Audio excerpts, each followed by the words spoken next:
Okay, good morning everybody, and Azaka Baruch, thank you for joining us on this beautiful Friday morning, Erev Shabbat Kodesh, and here we are in the weeks in between Pesach and Shavuot. We are studying the beautiful words of our rabbis, Pirkei Avot. So here we go everybody, please jump in with us. And if you have a Pirkei Avot, this would be a great time to open it up, as we are here on chapter 1, moving right along. Baruch atah Adonai Eloheinu melech haolam shehakol nihiyeh b'dvaro. Our rabbis tell us, Pirkei Avot, chapter 1, today's class is sponsored anonymously for the Refuah Shalema of all of Am Yisrael Shehir Yeshuot Besorot Tovot. Amen. So here we go.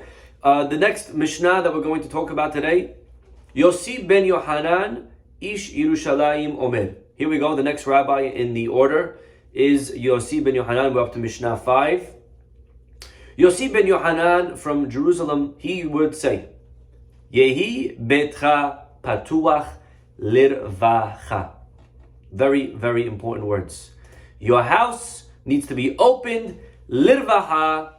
What does that mean? Lirvaha. Revach means, we say in the Kaddish, verevach vehatzala. Right? What does that mean? Verevach. Lirvaha. It means wide open. Your house should be wide open. And yihu aniyim benei betecha. And you should let poor people be members of your household. So you can imagine this is a very, very, very beautiful, interesting Mishnah, a lot to talk about. So let's go in order. What does that mean, first of all, that the house should be wide open? Wide open means not that you have to get a 6-foot wide door. That's not what it means, wide open. What it means is that a person's house should be comfortable for people to want to come over. We know Avraham Avinu, as an example, had his tent, his house wasn't just open on one side. He had 4 doors, one in each direction. Because wherever there was a person walking by, Abraham would want this fellow to feel comfortable, to feel so comfortable that he would walk in, he wouldn't hesitate. A lot of times, you know how embarrassing it is for a person to ask to come over, either for a meal or to come just to stay. As it is, it's uncomfortable to ask for a favor. And we should do whatever we can to let our house be wide open, making it, so to speak, as easy as it is, as easy as possible for somebody to want to come over. Avraham was so worried that if the door was on the east side and a person was walking on the west, north, or south, that slight hesitation would be enough for them to maybe not want to ask to come. A tiny knock in their confidence, and it's very hard to ask for favors. And therefore, they may not have the extra, again, even if the door's in front of you and all you have to do is knock, you may not even want to do. For sure, if there's now, have to go around the house looking for the door, Abraham removed any possible excuses for somebody not to want to come over him. He put a door on each side. And really, when a chatan and kala, when a bride and groom get married, we have under the chuppah, it's 4 poles, and really the chuppah represents, is symbolic of the tent of Abraham and Sarah. And in a way, what we're telling the chatan and kala is just like Abraham and Sarah's tent was open on 4 sides, your chuppah is open on 4 sides. Your house should be open on 4 sides. Your lives should have transparency and kindness permeating through your marriage. So this is a beautiful piece of advice, to have our homes, our houses open, to make it as comfortable as possible. But take a look at the next words. Ve'yihu aniyim b'nei betecha. Okay, so first of all, open your house to guests and make it as easy as possible. A lot of times somebody will call you up and they say, hey, how are you? What's going on? I'm in town this weekend. And you see they're trying to give you the hint. I'm coming over this weekend. I'm going to be in town. And you know what they're trying to get at. You know what they mean. You know why. They're not just telling you information. They're not just telling you that they landed, right? They're trying to ask you for a meal. But they're embarrassed to ask. They don't want to say it. And it says Pirkei Avot, so don't make them say it. Don't make them have to be embarrassed in asking. You ask first. You say, what? You're in town? Please come over. I can't believe it. Why didn't you tell me earlier? I'm so upset, right? This is what it means to make them feel comfortable. Don't wait for somebody to have to ask you. You open your house wide open. Make it as easy as possible for someone to want to feel welcome into your house. And then, ve'yihu aniyim b'nei betecha, and let poor people feel like they're part of your house. What does that mean? What is that exactly adding? So there's a lot of very, very nice ideas. I'd like to share with you some from the Midrash Shemuel. So take a look over here. Midrash Shemuel on this Mishnah. And he says something very nice. Efshar shiratza. It's very possible, he says over here, what the Mishnah is adding with these words, that aniyim, poor people should be members of your house. Ratza le'azhir al netinat tzedakah. Could be that the Mishnah is warning us in how we give charity, that it should be besimcha ubtuv levav. How do you give? I know we all give, and it's beautiful that we give. We give our 10%, and it's amazing. But how do we give? Besimcha ubtuv levav. We should give with a smile. We should give with joy. The kemosha amar katuv, like the pasuk says, naton titen lo velo yera levavcha betitcha lo. You should give him. Pasuk says in Devarim, give him, naton titen lo, and don't feel bad if you're giving him. Lo yera levavcha betitcha lo. Don't feel saddened. Now I'm $10,000 poorer. Don't feel bad if you're giving money. Ki beglal hadavar hazeh, because of this, God's going to bless you. What does that mean? Because of this, God's going to bless you. Says the Midrash Shemuel, dehainu, meaning hasimcha shelo yera levavcha, not in the merit of your charity. The charity that you give is not going to automatically get you back the blessings. The blessing is going to come from the second half, that you're going to give in a happy state of mind. Now you're not going to give sour-faced. You're not going to give when you're saddened. By not giving saddened, by giving besimcha, now Hashem is going to give you back with beracha. And that's what our Mishnah means. Yehi betcha patuach lirvacha. Meaning, let your house be wide open for poor people. Liten tzedakah la'aniyim. Right? The first sentence says, give. Right? Let poor people come. Give poor people. However, the next sentence, ve'yiyu aniyim b'nei betecha, is, look at this, ha'ikar hu shetiten besimcha halev. But the main thing is not that you gave, it's how you gave. And you should give to them kemo she'ata noten besimcha lebanecha. When your son comes over, when your daughter comes over for help, do you give them a check begrudgingly? Are you sad to give your kids? Are you upset? Why do I have to give them? Why are they coming over for Shabbat? Why can't they have their own place already, right? Are you out of your mind? No one says like that. We give happily, we give with a smile, we're happy when they come. And that's what it means. Ve'yiyu aniyim b'nei betecha. Not just let poor people be members of your house. That you maybe already said in the first sentence, that we should open up our house to everyone. But what it means that we're adding over here, ve'yiyu aniyim b'nei betecha kelomar, meaning, aniyim, you should view the poor the same way. Shavim, you should equally, what's shaveh? Equal. Lebanecha, le'inyan hasimcha shetiten lahem. You should give them with the same happiness that you give your own children. Kemo lebanecha. U'b'moznayim yuzu yachad neten lahem beratzon u'blev tov. Ki ha'oseh tzedakah im ha'ani. Because if you do tzedakah with the poor person, havele ki'ilu ba'al habayit komel chesed im nafsho be'atzmo. You have to realize that you're not really giving him. Really, we're giving ourselves. And therefore, the Mishnah is telling us two separate things. It's not telling us the same thing again, in a different way. You know, open your house to everyone and let poor people feel welcome. It's repetitive. You know, it means open your house to everyone, including the poor, and let the poor feel the same excitement that you give when you were giving to people of your own house. That's what it means. Ve'yiyu aniyim b'nei betecha. That the poor people should feel like they're your own kids. How would you give your own kids? You would give them with a smile. So let the poor guy feel that smile. Let him sense that you're happy to join in a partnership with him. Wow, what a zechut. Thank you so much. Thank you for the opportunity that I could help your institution. Thank you for thinking of me. I don't know what I would do without you, right? Please don't forget about me next year. I really want you to come next time you're in town for a meal, right? This is what it means to let them feel happy about the hachnasat orchim that we do. Okay, so again, a very important lesson that how we give is maybe more important than what we give. A beautiful story is told by Rabbi Norman Lamb. I forgot which Rebbe specifically, but there was a Rebbe collecting, and one guy, he went over to him and he says, Rabbi, I heard you're collecting for a certain cause. Do you still need? And the rabbi said, no, we're good. The guy says, okay, and he left.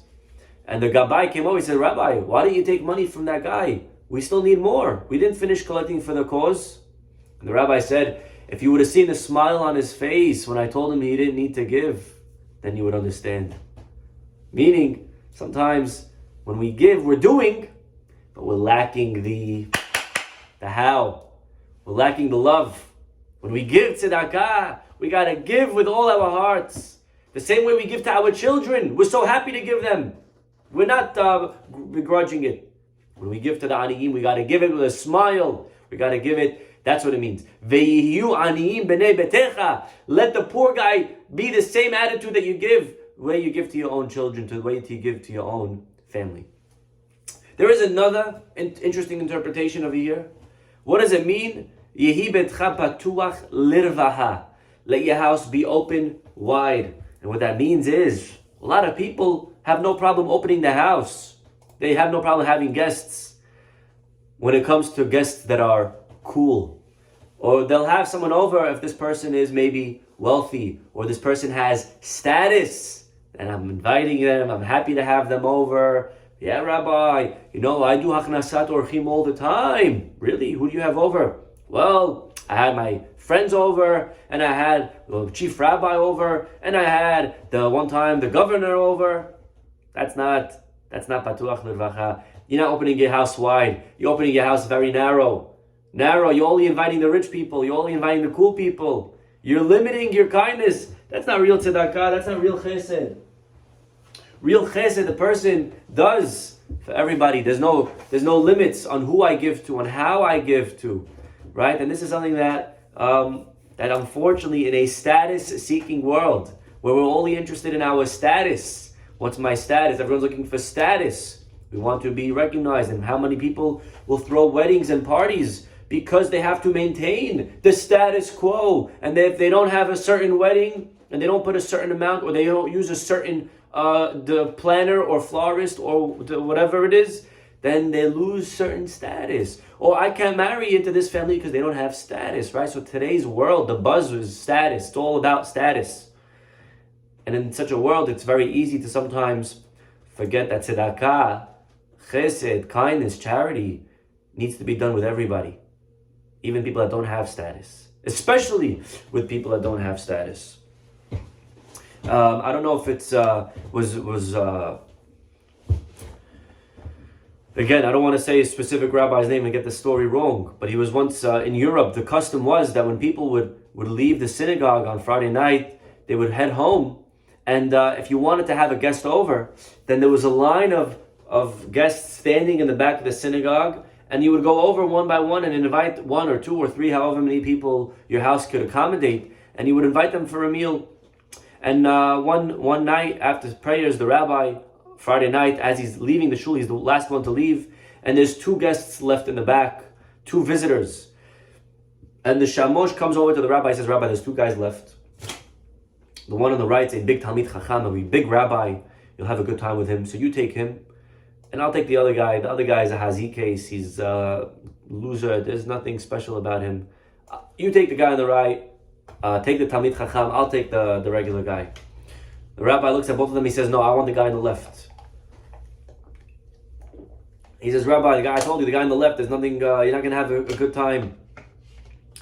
And the rabbi said back, exactly.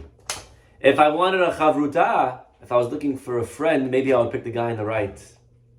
But I'm looking for chesed, for hachnasat orchim. The guy on the left looks like he could use it more. So this is, again, not to discriminate when it comes to our kindness. Not to only give it. There's always like cool causes, right? This cause is cool to give to. This rabbi is cool to have at my wedding. Or this institution is cool to be part of. Or this didn't, right? And patuach lirvacha means we give to everybody. We don't, obviously we shouldn't give to causes that are not correct, that are not appropriate. We shouldn't give to phonies. I'm not saying that we should give without doing our research. But what I am saying is that we should give and we should help And we should have even those that maybe are not going to give us the status that we're seeking. Really, this is the difference between Avraham and Lot. We know Avraham did a lot of chesed, he did a lot of kindness. And his nephew Lot learned from his uncle's ways, so much so that when Lot even went to the city of Sodom, and he was in the city that was anti-chesed, anti-hospitality, Lot still went out of his way and he had the guests over. Remember the angels that came to destroy the city? Lot brought them over and they stayed in his house, and then the guests of Sodom, the residents of Sodom said to Lot, give us those two guests, we're going to kill them. There's no guests over here, right? That whole incident. We all know the story. Actually, it's very impressive if you think about it on Lot's perspective. The sacrifice, the risk that he's willing to take to host two guests in Sodom. In a way, maybe it's a little bit more impressive than even Avraham. Avraham hosts people all the time, but he's doing it in the middle of Israel, where there's freedom. Lot's doing it in Sodom. Why is Avraham given all the credit of chesed? If, technically speaking, maybe we should give the trophy to Lot, if you will. Lot is the guy who really deserves all the credit. Lot's the one that's doing the Hachnasat Orchim in a place of Sodom. Isn't that more impressive? And the answer is, one of the most beautiful answers I ever saw to this question. And if it's really meduyak, it's explicit in the text. If you take a look at the words, when the guests come to Avraham, the Pasuk calls them, the three people came to Abraham's house. When they came to Lot's house, it says the two angels. And this is the difference, my friends, between Avraham and Lot.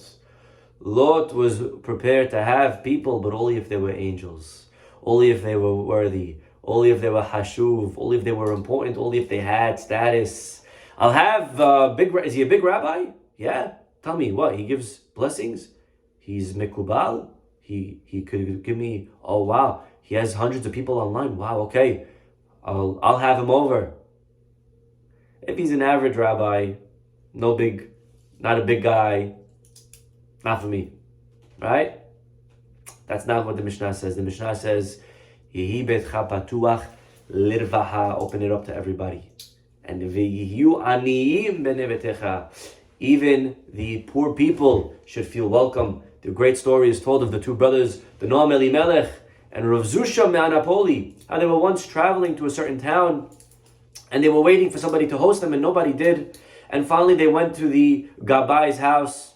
And a couple of years later, the rabbis came, and this time they had much more honor. They became successful already. They had prestige. They had students. They had a chauffeur. They had carriage and horse and buggy. And this time when they come to the town and everyone sees two rich rabbis, and everyone wants the rich rabbi, so the wealthy guy of the town comes, he says, rabbis, please come over me. In this town, I'm always the one that hosts the guests. Please, I'll give you the address. Make sure you give it to your horsemen to bring you over. They say, okay. The guy runs home. He tells his wife to prepare for the rabbis. Half hour later, the horses pull up. The man runs over. He opens up the doors. The carriage is empty. He asks the chauffeur, the driver, where are the rabbis? He says, I don't know. They sent me here alone. They went to the Gabai's house. He says, what? They went to the Gabai? The wealthy man runs over. He barges into the Gabai's house. He says, rabbis, what are you doing here? Please, come over to me. And the rabbi said, we were here just a while back, and you saw us. You didn't invite us over. You didn't want us back then. And we started wondering, what's the difference between now, us, and us 2 years ago? We're the same people. The only difference really are the horses. The only difference is the carriage. It seems to us that you're not interested in the rabbis. You're interested in the entourage. You're interested in the horses. So the horses we sent to you. As far as we're concerned, we're okay to eat at the Gabai's house. So again, a very powerful musar to ask and be honest with ourselves. Are we doing whatever we can to not discriminate and make sure that we're opening our houses to everybody, the rich and the poor? There is another very interesting pshat over here from the Midrash Shemuel, another idea. And take a look, my friends, at this one. And he says over here,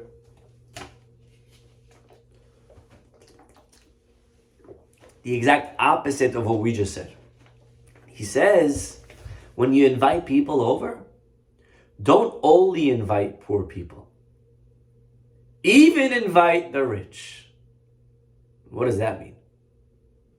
Even invite the rich. Right? He seems to be saying the opposite of what we just said. He says, because, let's read it together. He says, let your house be open wide. Ben la'aniyim, ben la'ashirim, whether they're poor or rich. Don't only have over your house and your Shabbat table poor people. Velo la'ashirim, as opposed to rich people. Why? Let it be equal. Ubazeh, because now when a poor guy comes to eat, lo yitbaishu, he won't be embarrassed. And he'll eat because he sees he's there, but he also sees the rich guy there. He's going to feel comfortable. If you make it a habit that the only people that eat at your table are the hazik case, the only ones that eat at your house are the poor ones. So the guy, when he gets an invitation to come over, he say, hey, come over my house. Then the guy's going to start feeling insecure. The guy's going to start wondering, wait, why are you inviting me? Am I poor? I noticed the pattern. You only have poor people. So if I'm here, I'm with all the... So make sure whatever you do to try to to make the guests, again, feel comfortable. If you're having people over for Shabbat, have a few types of groups. Have poor people, have wealthy people. This way the poor guy comes in, he doesn't feel nebach. He doesn't feel like I'm poor. He sees the rich guys there. So he says, oh, okay, he's just inviting regular people from the community and I'm one of them. And this way, again, you're preserving the guy's dignity. Otherwise, if you only have a reputation of having poor people, when the poor guy is invited, he's embarrassed. Because he knows, because you didn't call him over to eat, only because he's poor. But when they see, also you have different types of people in the status circles, in the social circles. You won't be embarrassed to eat. Shomer, you'll say, you're inviting people for chesed. All the time you have different guests, and I'm a guest. I'm not being invited because I'm poor, I'm being invited because he wants guests. And that, again, is preserving the dignity of the... Look how far, unbelievable. Look how far we should really go to do what we can to help the people that we're inviting. Okay, there is another interpretation, moving from one to the next. Same Midrash Shemuel. Okay, unbelievable. Let's read this one.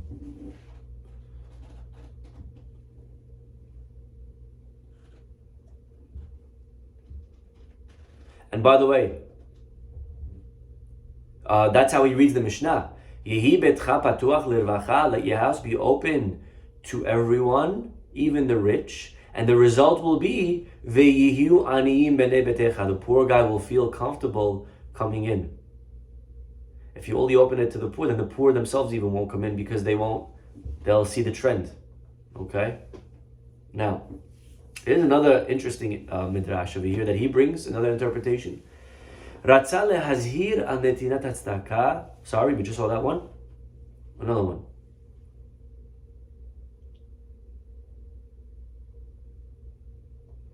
Patoach tiftach et yadcha la'aniyim v'la'evyonim. Look at this. He says, make sure you give. Yehi betcha patuach lirvacha. Give open to everyone, the rich and the poor. Why? Lefi, because that's the next sentence. Ve'yihu aniyim b'nei betecha. He says, because it's a fact of life, it's the circle of life, that one day, b'nei betecha, the people of this person's house will be also poor. Galgalhu shechozer ba'olam. It's the circle of life. One day this guy's rich. It could be a generation or two or three later. But eventually poverty strikes everybody. There's no family that's always on top. There's no family that's always on the bottom. And therefore, im lo banecha, if not the kids and the great-grandkids, or someone eventually. And therefore, remember, when someone comes to you for help, remember to help them, because one day, ve'yihu aniyim b'nei betecha, because one day that person's kids is going to be poor. So a person should remember to help, because one day when his own kids are going to be knocking from door to door, he'll have at least the zechut that he gave when he was wealthy. And that zechut will one day come back to repay and help his children. Ve'az, and therefore, let's read the words, Kemo sharahamta ata, just like you were compassionate, he says, ala aniyim, on the poor person, yirahamu al banecha, God will have compassion on your kids and the grandkids. And people will open up their houses wide open, just like you were able to do for others. And therefore, again, reminding a person not to think like, oh, my kids one day will be, God forbid, right? We don't think like that. But to think that, you know what? I have to always be humble. I should never be arrogant. I should never feel superior to the poor guy. I'm here and you're there. I'm on this side of the door, you're on that side of the door, and therefore, why should I help you? We shouldn't feel arrogant. You know what we should feel? The feeling is we should feel grateful. Grateful is very different than arrogance. We should feel lucky. We should realize how lucky we are that Hashem blessed us with what we have, and to try to maybe empathize and think about, God forbid, if we were on the other side. Would we want someone to help us? Would we want somebody to extend a helping hand to us? By empathizing, putting ourselves in their shoes, it's a sure way of being able to guarantee that we'll give the right amount. The final interpretation I'd like to give and then close for today. Again, open up your house to everyone and even to the poor people. You know what that means? Completely different interpretation now. And pay attention. This is beautiful. Let's read the words. Yehi betcha patuach lirvacha. I hope you memorized it by now. Okay? Yehi betcha patuach lirvacha. Open up your house wide. Vehiyu aniyim b'nei betecha. You know what that means? It doesn't mean that you should allow poor people to be welcome in your house. It means train even b'nei betecha. You should train your own children how to help aniyim. Because it's one thing if you give. It's nice if you help. But at the end of the day, we have to also teach our kids to be humble. We should teach our kids to also help. Because if we're not home, a guy's going to come knocking on our door. Is your father around? No, he's at work. Okay, all right, have a good day, bye. Right? We're not passing the mitzvah of chesed to the next generation. Part of our responsibility is to make sure that we pass. I was speaking to somebody on the phone just a couple of days ago. I'm not going to say their name because I didn't get permission.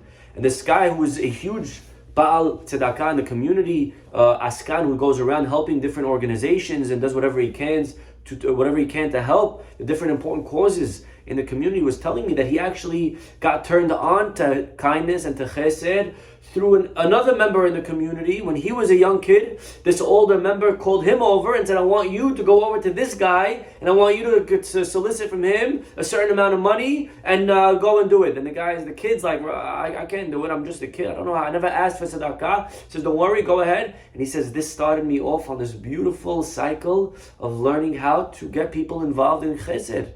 And that started me, and today the guy, Baruch Hashem, is doing amazing things. But it's because there was a guy out there who realized that it's not enough for me to give. I got to start raising the next generation.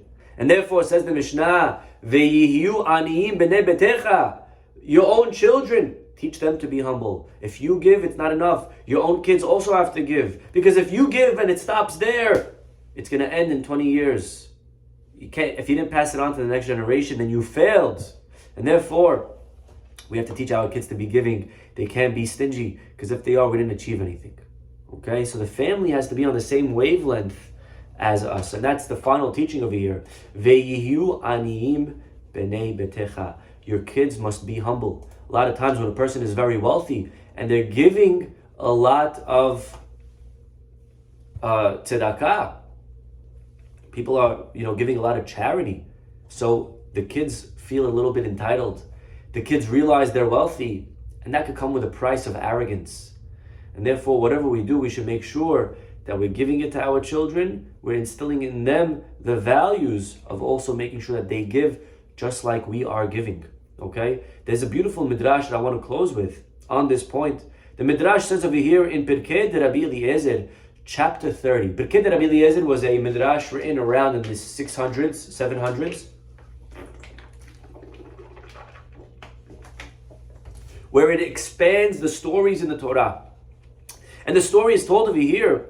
We know the story in the Torah that Avraham kicks out his son Yishmael because he was being a bad influence on Yitzchak. Well, the midrash here gives us, there's a lot more that happened that the Torah doesn't tell us about. The Torah is not a storybook. Well, here's the Midrash, and the Midrash fills us in. You ready for this, my friends? Hold on to your seats, because this is fantastic stuff. Le'ahar shalosh shanim. What happened after Abraham kicked Ishmael out? We don't really know. The Torah says he kicked him out, and they were about to die, and then Hashem brought an angel, and he saved Ishmael's life, and he went out and he married some lady. Well, her name, the Midrash tells, anyone know her name? Take a guess. Anyone want to guess her name? Ishmael's wife. Again, Torah doesn't say it, but it's brought here in the Midrash. Her name was Aisha. Okay? Aisha. Le'ahar shalosh shanim. After 3 years, halach Avraham l'r'ot et Ishmael beno. Avraham went to visit his son. It's only natural. It's his son. He misses him. He went to see him. Nishba l'Sarah. He swore to Sarah, his wife. Sarah, it seems like she still had her hesitations. She wasn't comfortable with him going to visit. So he swore to her, Shelo yered me'al hagamal b'makom she'Ishmael sharush taman. I promise, honey, I'm not going to get off of my donkey, of my camel. I won't. I'm just going to pass by, just to say a quick hello. Okay. He gets to the house.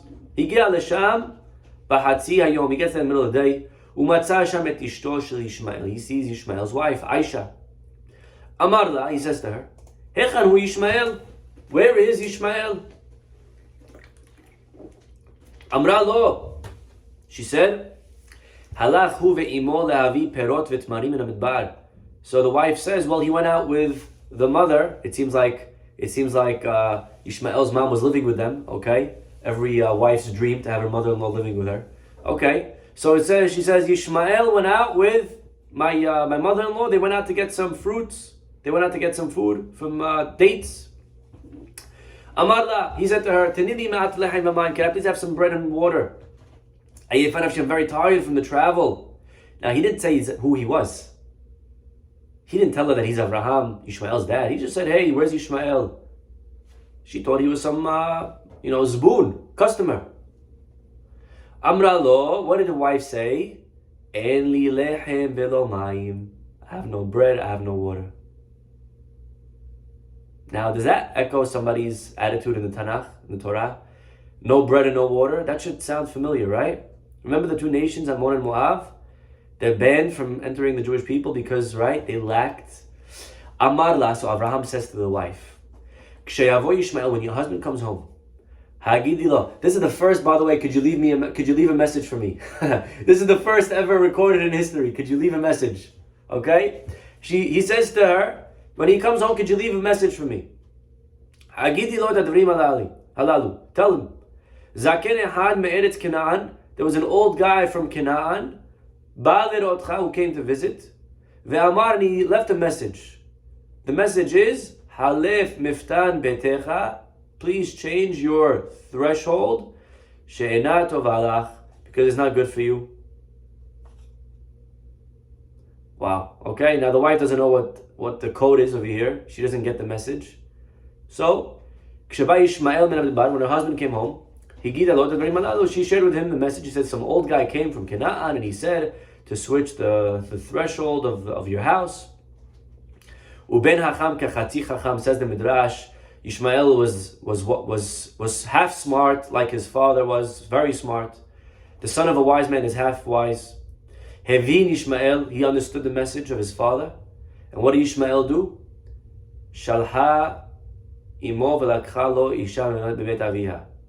He sent and he got for another wife. Wow. Unbelievable. Look at the respect Ishmael had for his dad. He was already married. His dad just sent a message.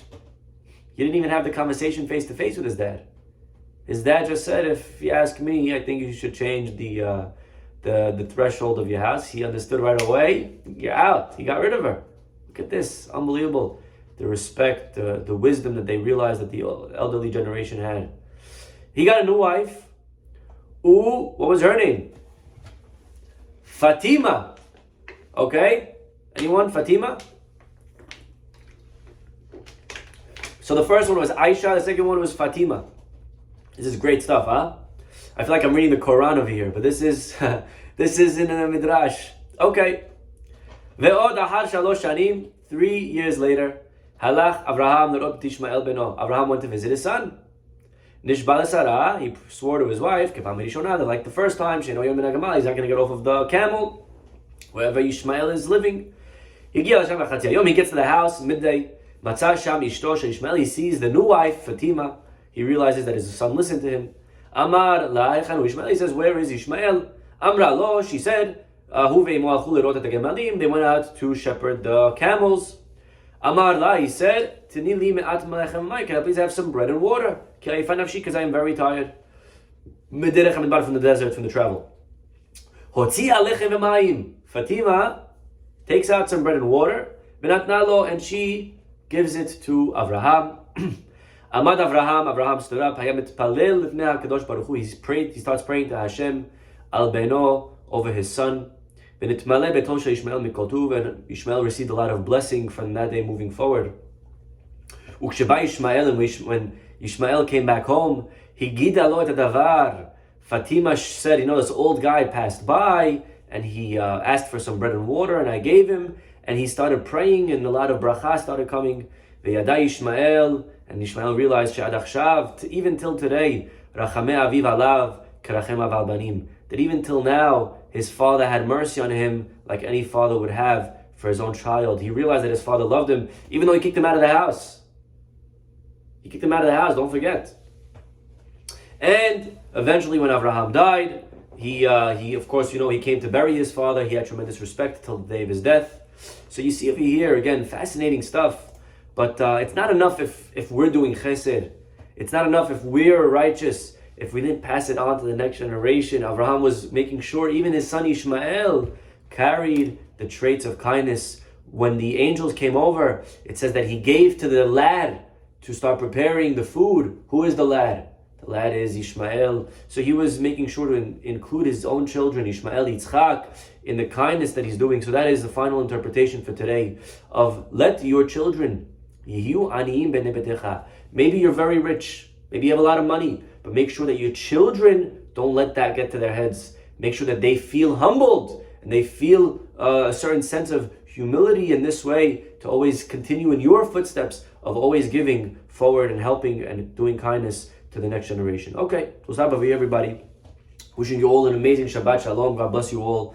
And hopefully we'll see you all next week. Have a fantastic, fantastic Shabbat. Bye-bye.